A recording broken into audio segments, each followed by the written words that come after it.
तुम? वाह, मैं वीनू, ऐसे क्या देख रही हो? वीनू हूँ मैं, वीनू। वीनू, ये क्या वेश बना रखा है? और इतने दिनों तक कहाँ थे तुम?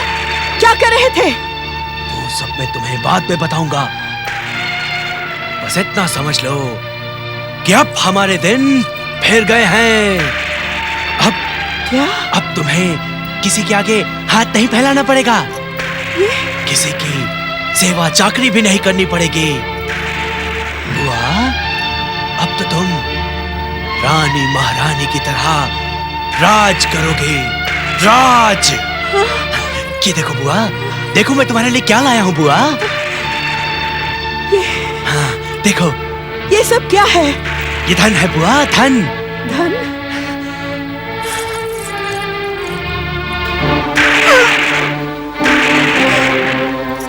इतने सारे आभूषण कहाँ से लाया है तू?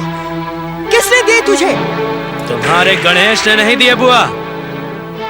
तुम जीवन भर जिस निर्मोही और निष्ठुर की पूजा करती रही, क्या दिया उसने तुम्हें? सच सच बता वीनू, कहां से चुरा कर लाया है तू इन्हें? किसका गला काटा है तूने? अरे किसका संसार उजाड़ा है? मुझे तेरे लक्षण अच्छे नहीं लग रहे। बुआ, मैं कोई भी काम चोरी चुपके नहीं करता। तुम तो अच्छी तरह जानती हो कि वीनू जो कुछ भी करता है डंके की चोट पर करता है। और ये आभूषण भी मैंने अपने बाहुबल से प्राप्त किए हैं, अपने बाहुबल से। इन्हें रख लो बुआ। नहीं वीनू, जब तक तू सच सच नहीं बताएगा मैं इन्हें नहीं रखूंगी। जहां से लेकर आया है वहीं जाकर फेंक दे इन्हें। अरे पराई संपत्ति का मूल्य मेरे लिए केवल कंकड़ और पत्थर से अधिक नहीं। मैं जो भी चीज किसी को एक बार दे देता हूँ दोबारा वापस नहीं लेता बुआ। तुम तो जानती हो। मेरी बात मानो, इन्हें रख लो बुआ, रख लो। मैं तो अब तुझे भी अपने साथ नहीं रखूंगी। तू मेरे साथ रहने योग्य रहा ही नहीं। चाल चलन बिगड़ गया है तेरा। जा, चला जा। मैं यही समझूंगी कि अपने भाई और भाभी को दिया हुआ वचन मैं पूरा ना कर सकी। चला जा यहाँ से। मैं भी इस झोपड़ी में रहने के लिए नहीं आया था बुआ, केवल तुम्हें यह भेंट देने के लिए आया था। ठहर जा, इस पाप की गठरी को भी अपने साथ लेता जा।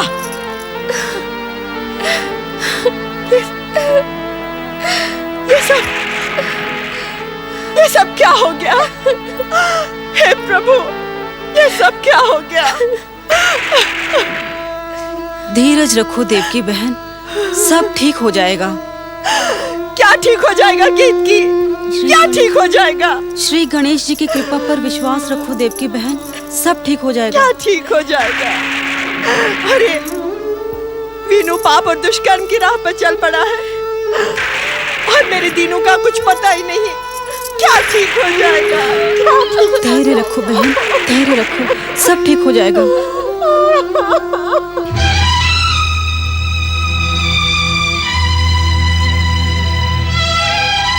मुझे जन्म देने वाले माता पिता का पता आपको बताना ही होगा राजपुरोहित जी।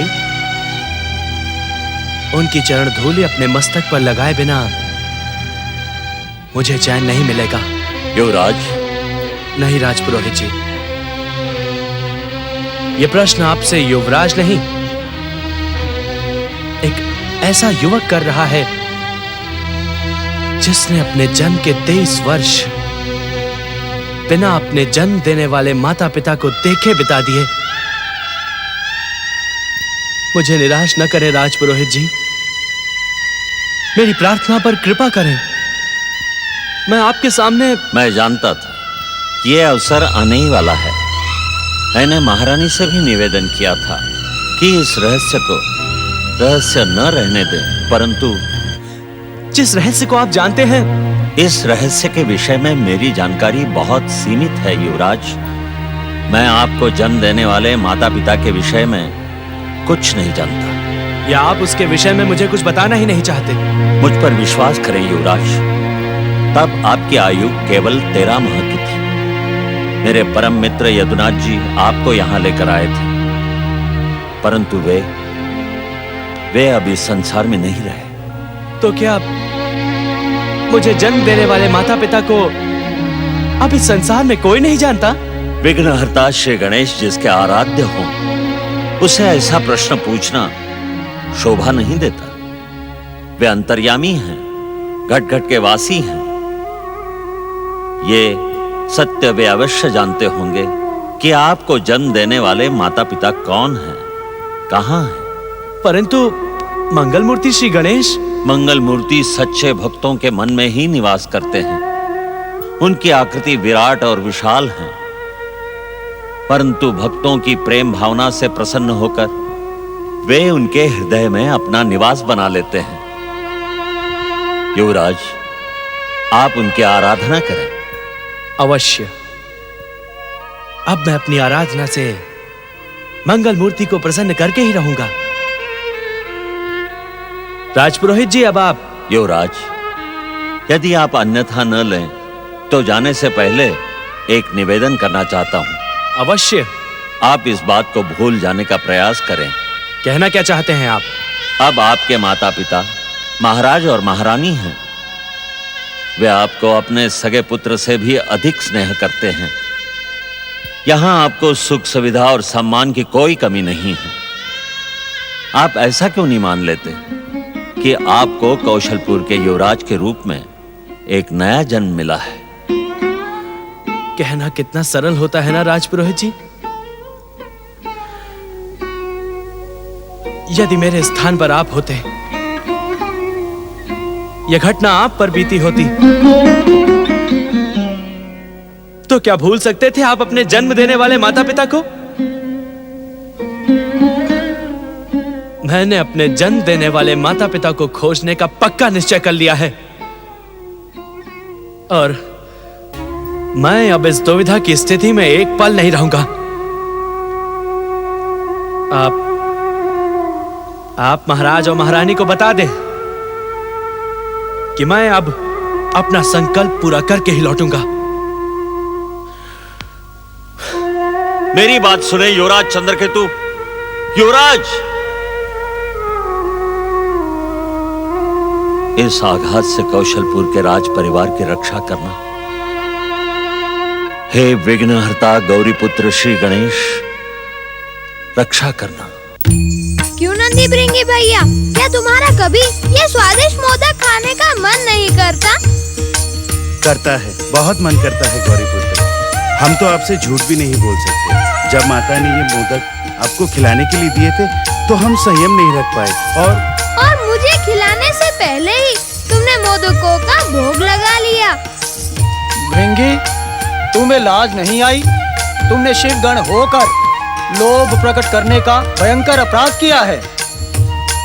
नंदी महाराज, ये अपराध ना करके आपने भयानक भूल की है। ये आप क्या कह रहे हैं गौरीपुत्र? वही जो मुझे कहना चाहिए। लो, ये मोदक खाओ। तुम दोनों तो मेरे बड़े भाइयों के समान हो।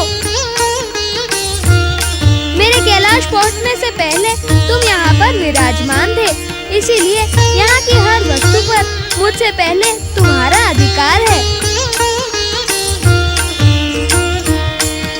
हे विनायक, मैं आपसे अपनी भूल की क्षमा। कैसी भूल? वो तो तुम्हारा अधिकार था।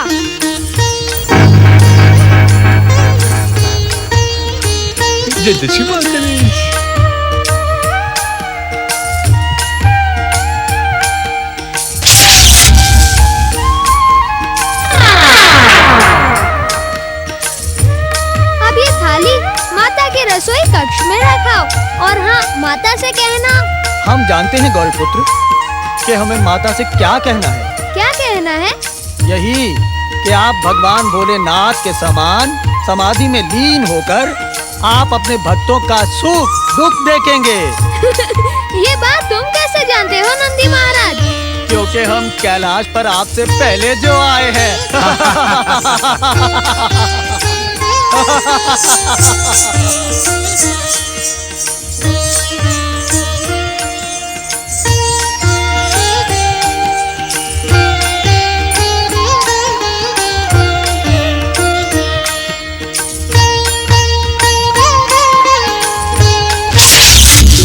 श्री मां गणेश। प्रणाम प्रभु, मुझे अज्ञानी के अपराध को क्षमा करे प्रभु। मुझे आने में थोड़ी सी देर हो गई। सत्य तो यह है कि मैं आपकी परम भक्त देवकी बुआ की भतीजे वीनू के दुष्कर्मों का पता लगा रहा था।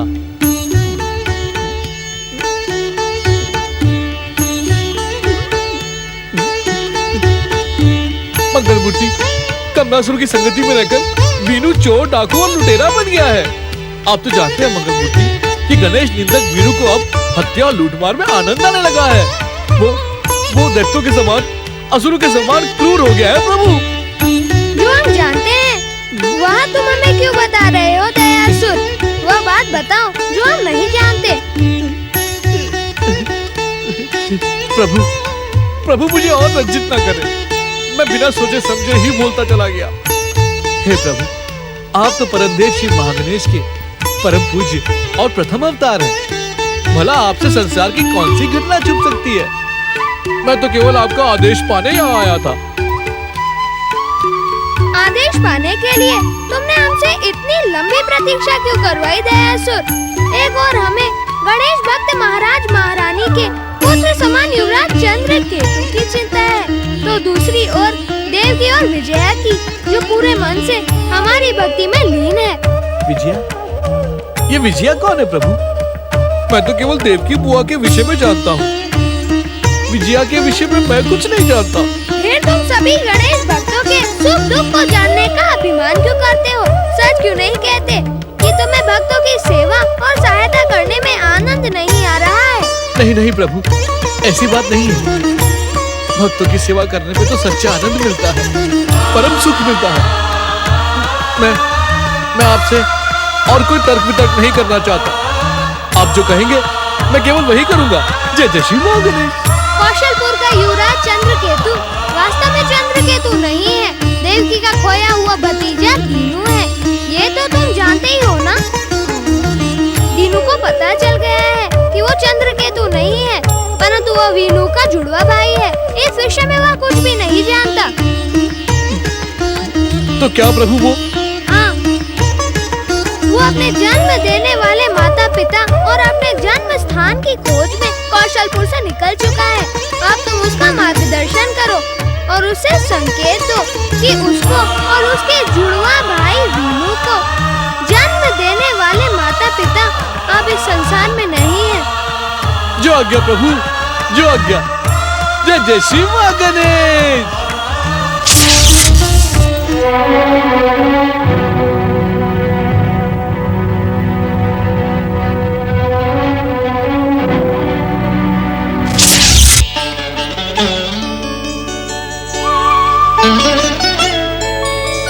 जय जय श्री मां गणेश। मंगल मूर्ति श्री गणेश ने मुझे देवकी बुआ के खोए हुए भतीजे दीनू की सहायता करने की आज्ञा दी है। परंतु जब तक मुझे दीनू मिल नहीं जाता तब तक मैं उसकी सहायता कैसे कर सकता हूँ? हर स्थान पर देख लिया, पता नहीं कि दीनू कहाँ चला गया। जय जय श्री मां गणेश।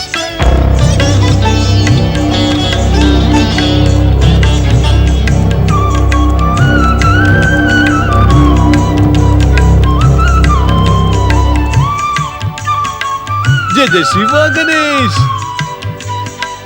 ये तो दूसरा वीनू दिखाई पड़ता है। वही चेहरा मोहरा, वही रूप रंग। श्री महागणेश की लीला भी अद्भुत है। एक भाई को युवराज बना दिया और दूसरे को चोर लुटेरा। परंतु मुझे इसका मार्गदर्शन तो करना ही होगा। जय जय श्री महागणेश।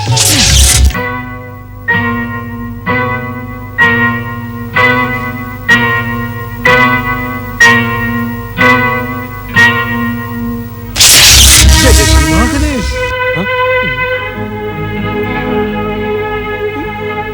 देखने में तो तुम किसी गणेश भक्त राज्य के युवराज लगते हो।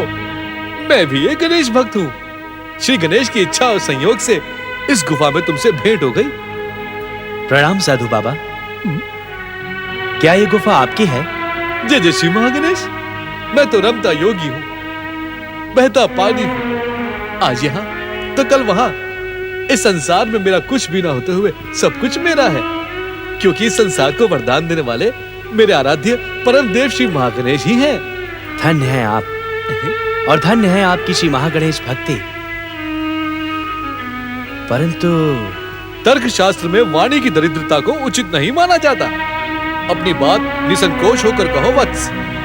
साधु बाबा, श्री गणेश मेरे भी आराध्य हैं। मैंने भी उनकी सच्चे मन से भक्ति की है, परंतु वे मुझ पर प्रसन्न नहीं हैं। ऐसा क्यों कहते हो वत्स? आप नहीं जानते साधु बाबा, मैं अपने राज्य से, अपने जन्म स्थान, अपने जन्म देने वाले माता पिता की खोज में कई सैनिकों के साथ निकला था, परंतु दुर्भाग्य से वे सब बिछड़ गए और मेरा अश्व भी न जाने कहां चला गया। जय जय श्री महागणेश। तुम कहते तो अपने को भक्त हो, किंतु भगवान की लीला को नहीं पहचानते वत्स। भगवान अपने भक्तों की परीक्षा इसी प्रकार लेते हैं, और जो सफल हो जाते हैं वो उनकी कृपा के पात्र बन जाते हैं। भगवान के संकेत को समझो युवराज चंद्रकेतु। आप मेरा नाम कैसे जानते हैं? आज से पहले तो मैंने आपके दर्शन कभी नहीं किए। जय जय श्री महागणेश।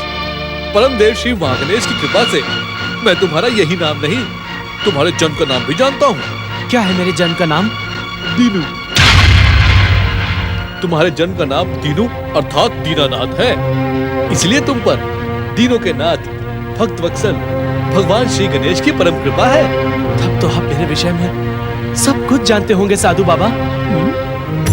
अवश्य मेरे आराध्य तो हरता श्री गणेश ने मेरे दुखों का अंत करने के लिए आपको मेरे समीप भेजा है। मेरी यात्रा सफल हुई। बताएं कौन है मेरे माता पिता, कौन है और कहां है? मैं उनसे मिलने के लिए छटपटा रहा हूं साधु बाबा। कृपा करके मुझे बताएं कि वे कौन है। मेरी सहायता करें, मेरी सहायता करें साधु बाबा, मेरी सहायता करें। आप मौन और गंभीर क्यों हैं साधु बाबा? क्या आप मेरी सहायता नहीं करना चाहते? मैं तुम्हारी सहायता करने ही यहाँ आया हूँ बस। परंतु मैं ये सोच रहा हूँ कि मैं तुम्हें सत्य बताऊं या नहीं। वत्स, हो सकता है इस सत्य को सुनकर तुम्हें गहरा आघात लगे। ये भी हो सकता है कि तुम्हें मेरी बात पर विश्वास ही ना हो। एक गणेश भक्त साधु की बात पर विश्वास न करके मैं पापी बन जाऊंगा। आप मुझ पर लगने वाले आघात की चिंता ना करें साधु बाबा।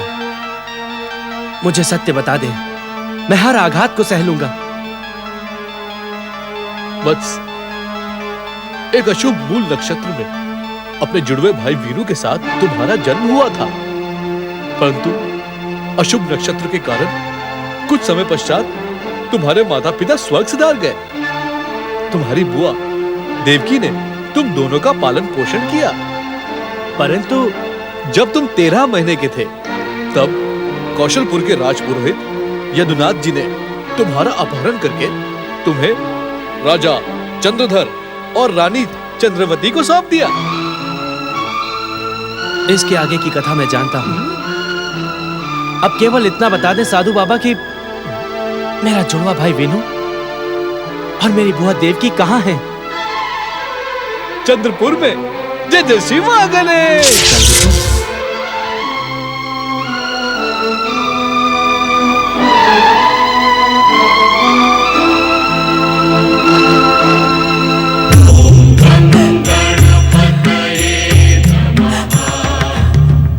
निधान गणेश जी, मेरा भतीजा वीनू पाप और अपराध के मार्ग पर चल पड़ा है, अन्यथा ये बहुमूल्य आभूषण उसके पास कहां से आते? ये तो किसी रानी महारानी के गहने लगते हैं। हे मंगल मूर्ति, मेरे वीनू पर कृपा करो, उसे सद्बुद्धि दो कि वो दुराचार का मार्ग छोड़कर भक्त और सदाचारी बन सके। मुझे उसकी चिंता खाए जा रही है। हे त्रिकालदर्शी, हे हर मन की बात जानने वाले अंतर्यामी श्री गणेश, आप जानते हैं मैंने अपनी माता के वचन की रक्षा के लिए विनायक जी को मन ही मन अपना पति मान लिया है। मैं उन्हें नास्तिक से आस्तिक, दुराचारी से सदाचारी बनाने का प्रण कर चुकी हूँ। मेरा संकल्प सफल करना श्री गणेश। मुझे पूरा विश्वास है आप वीनू को सन्मान पर लाकर देवकी मौसी और मेरी कामना पूरी करेंगे। यदि मैं इनके सामने प्रत्यक्ष रूप से प्रकट हुआ तो ये वीनू का पता जानने के लिए मेरे पीछे पड़ जाएंगी। इस समय तो आकाशवाणी करना ही सर्वोत्तम उपाय है। दयासुर, भक्तिमती देवकी और विजया, तुम्हारा वीनू कुसंगति में पड़कर दुराचारी और दुष्ट बन गया है।